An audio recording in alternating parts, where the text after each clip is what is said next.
Тағы да 10 күн жаттық. Құрметжанның төбесі көкке, екі елі жетпей бақытқа бөленді. Маған деген құрметі артып, аялай білді. Асты үстіме түсіп, қалағанымды орындады. Ұлына шілдехана той жасап, есі шықты. Бір жас тұстау кесер, тіпті сол уақытта жасай бермейтін сүндет той да жасалды. Біз бақытты болдық.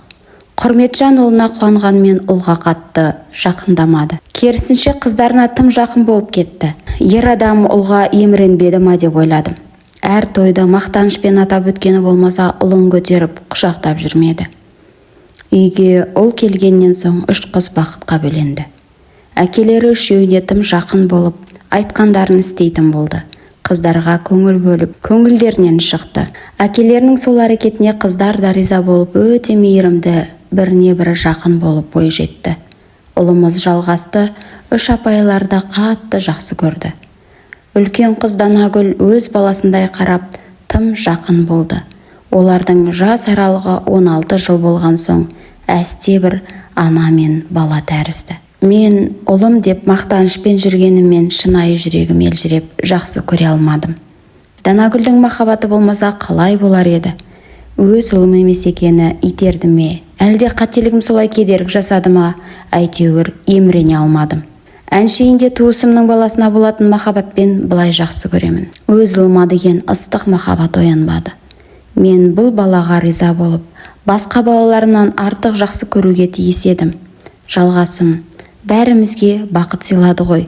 Талжан, сен не деген қатыгезсің деп өзіме өзім ұрсамын. Ауырса көз ілмей қарадым, жарқыратып киіндірдім, барымды беріп бақтым. Дәмді асын әзірледім, қалағанын алдына қойдым. Көңілінен шығуға тырыстым, бірақ құшақтап, еркелетіп, еркелігін көтер алмадым. Жұмысқа тез шығып, ұлға аз уақыт бөлдім. Ұлымыз сұлу, ұзын бойлы, тәрбиелі, бауырмал, сонымен қатар еркелеу бала болып өсті. Оқыды, мамандық игерді. Қыздар шетінен өз өмір жолдарына түсіп, отбасылы болды. Жиенді болып, құда жекжатпен араласып өмір сүріп жаттық. Заман өзгерді. Қайта құру басталып, Алматының мықты мекемелері жабылып, мен жұмысымда ілініп салынып зейнетке шығар уақытқа да жеттім. Құрметжан зейнетке шығып үйде болатын. Ұлымыз Жалғаста жоғары оқуының соңғы бөлімін оқып жүрген. Әке, мен дипломымды алмай тұрып үйленсем қалай болады деді. Құрметжан баласының үйленгенін тосып жүрген, қуана баласының басынан иіскеп, ол деген жақсы ғой, ұлан асыр той жасаймыз деп арқасынан қақты. Олай болса, анашым, мен бүгін кешке қызымды ертіп келемін. Сіздер таң қалатын боласыңдар деді. Неге таң қалуымыз керек балам дедім мен ойланып. Кешке келгенде көресіз деді мені қатты құшақтап, бетімнен сүйіп. Өзімше сен үшін ару шығар, соған таң қалады деп жүрген боларсың. Ай балам ай, ғашық болып қараған бір басқа қасиет қой деп қойдым.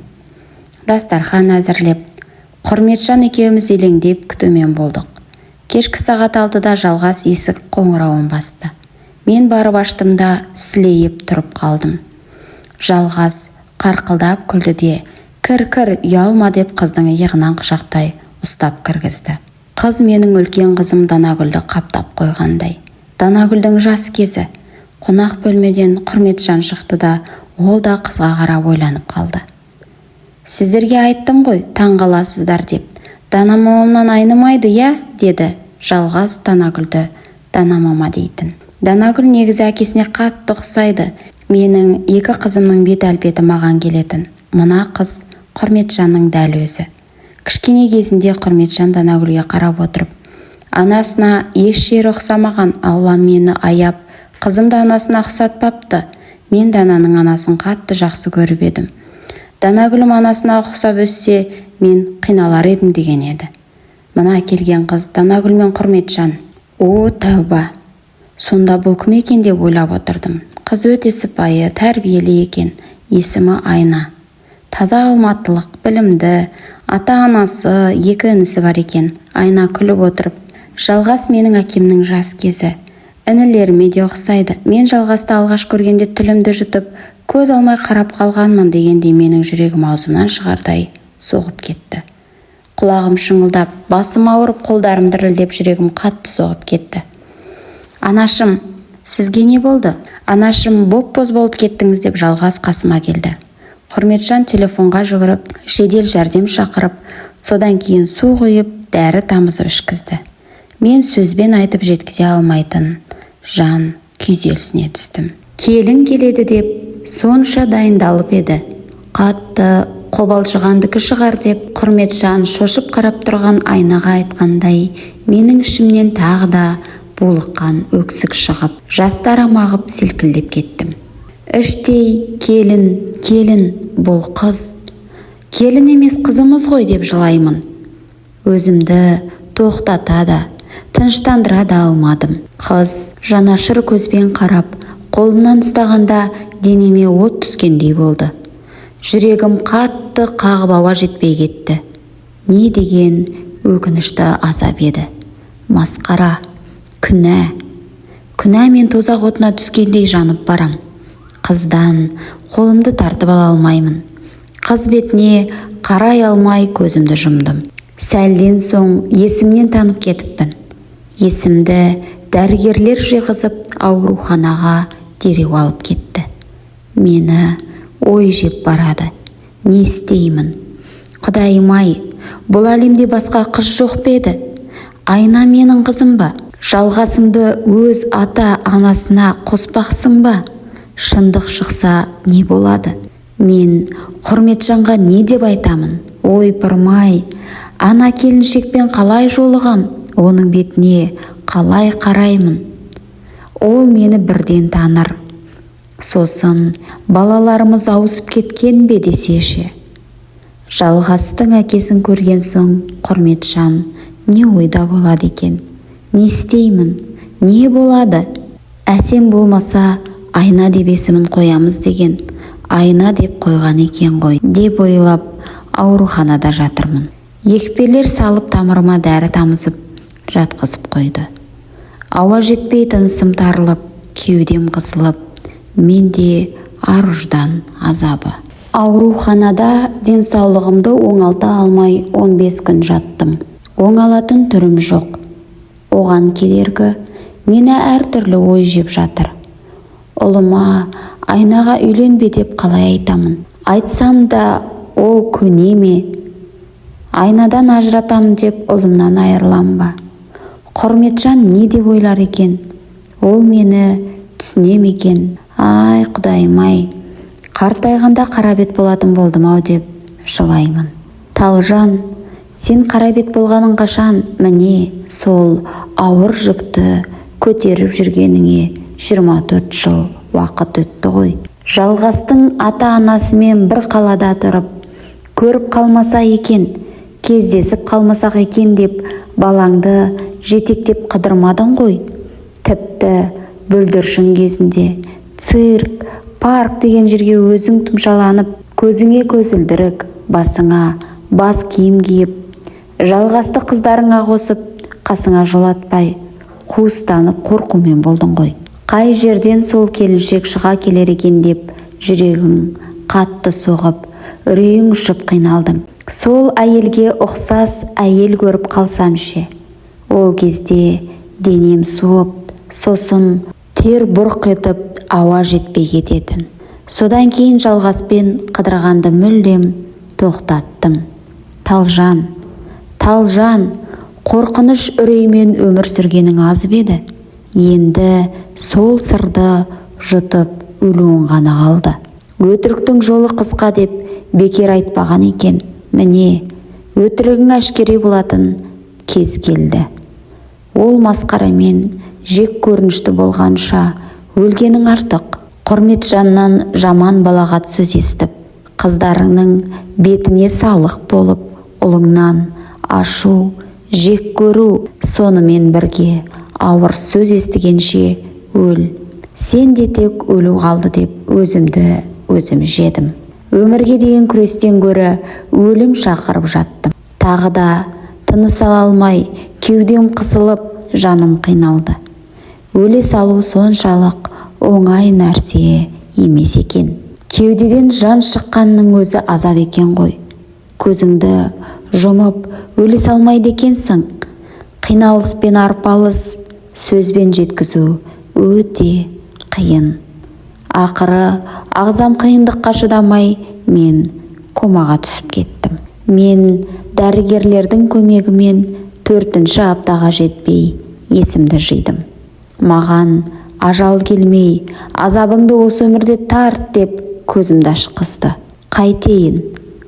Ажал келмеген соң ақырындап адам қатарына қосыла бастадым. Тілім сөйлеуге келгенде Құрметжанмен сөйлесейін. Ол бейшара 70-ке жақындап қалған, қысымы жоғары еді, қалай көтерер екен деп те ойлап қоямын. Жалғасым не дер екен? Ата-анамнан айыратын сен кім едің деп бетіме түкірер ме екен? Қыздарым ше, қыздарым не дер екен? Ана, сені сондай іске барады деп ойламап едік. Сіз арам жан екенсіздер ме деп тағы да ойға кетіп қала беремін. Дәрігерлер тыным жоқ, емдік шараларын жасап, көп уайымдамауымды өтініп әлек. Ал менде отбасыма қарарға бетім жоқ. Түске жақын үлкен қызым Данагүл келді. Дакошым өте мейірімді, жанашыр қыз болып өсті. Анашым, сізге не болды? Сіз мықты жан едіңіз. Алтын анашым, сіз бізге керексіз. Барша бала-шағаң, жиендерің уайымдап күтіп жүр. Сіз бізді қорқыттыңыз деп қайта-қайта құшақтап, сүйіп, өзінің де көңілі босап, көзінен жастары ағып отырды. Әкеңнің денсаулығы жақсы ма? Анашым, сіз тәуір болсаңыз, әкем де уайымға салынбайды деп қызым бірдеңені жасырғандай болды. Әкеңе бірдеңе болды ма? Сен жасырып отырсың дедім, қызымды жақсы білетін болған соң. Анашым, әкем сіз комаға кеткенде қатты уайымдап, қысымы көтеріліп, ем алып жатыр. Сіз жақсарасыз ғой, иә? Сіз күресесіз. Сіз мықтысыз ғой, иә? Деп қызым жылап кеудеме басын қойды. Сіз не, анаңызды бірден ана жаққа жібергіңіз келіп тұр ма? Мен кірерде не айтып едім? Сіздің мына қылығыңыз не? Олай болса, бірден апарып көме сал деп дәрігер зіркілдеп кіріп келді. Данагүл көз жасын сүртіп, тез орнынан тұрып, анашым, сен күрес, сен бізге керексің деп тез шығып кетті. Мен дәрігерге қарап, айтыңызшы, жасырмаңыз, мен көтеремін, Құрметжанға не болды дедім. Дәрігер ойланып қарап тұрды да, ағайда қысым көтеріліп, құлап қалып, қайта уақытлы дер кезінде көмек беріп, инсульт алып қалды. Қазір қозғалмай жатыр деді. Менде не болды? Сізде инфаркт болды, жүрек талмасы деді де, дәрігер ойлы көзбен қарап, сіз аурумен күреспей, оған сізді жеңуге жол беріп жатырсыз. Сізге не болды? Неге өмір үшін күреспейсіз? Қараңызшы, балаларыңыз қатты уайымдап жүр. Бұлай болмайды, күресу керек деді. Мен тек басымды изедім. Қызым келіп кеткен соң дәрігер ашық айтып, ақыл қосқан соң мен өмір үшін күресе бастадым. Құдайым шипа беріп, жарты айдан соң аяғымнан тұрып, ауруханадан шықтым. Құрметжан ауруханада жатуы керек болды. Оның басына аздап қан кетіп, қозғалуға болмайтын болып, төсекке таңылды. Құрметжанның ауырғаны менің ойымды бөлді. Қатты уайымға салынбай, бір Аллама сеніп, дәрігерлерге тапсырдым. Үйге шығып келсем, Айна үйде екен. Ол ұлыма қолдау беріп, қасынан табылыпты. Қыз үйде болған соң, ата анасының алдынан өту маған міндет болып, ет жақын деген ағайымызбен жеңгемді, Данагүлімді күйеуімен ертіп, қыздың үйіне бардық. Айна келетінімізді ескертіп қойыпты. Бізді құшақ жая қарсы алды. Айнаның анасы мені бірден танып, қатты құшақтап, төрге отырғызды. Мына кереметті қара, отағасы.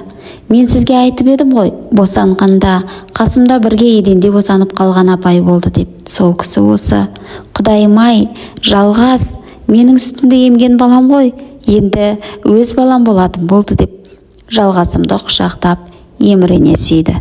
Айнаның әкесі жалғасқа қарап, осы сендердің балаларыңды есі шыққан дәрігерлер ауыстырып алғандай ғой, мына бала менің ұлдарыма ұқсайды. Айнам құдашадан айнымайды екен деп күліп бауырына басып арқасынан қаққанда мен уф дедім. Пенделер ауыстырса да Аллам әкеліп қосып тұр, бұл ғажап деді отырған қонақтардың біреуі.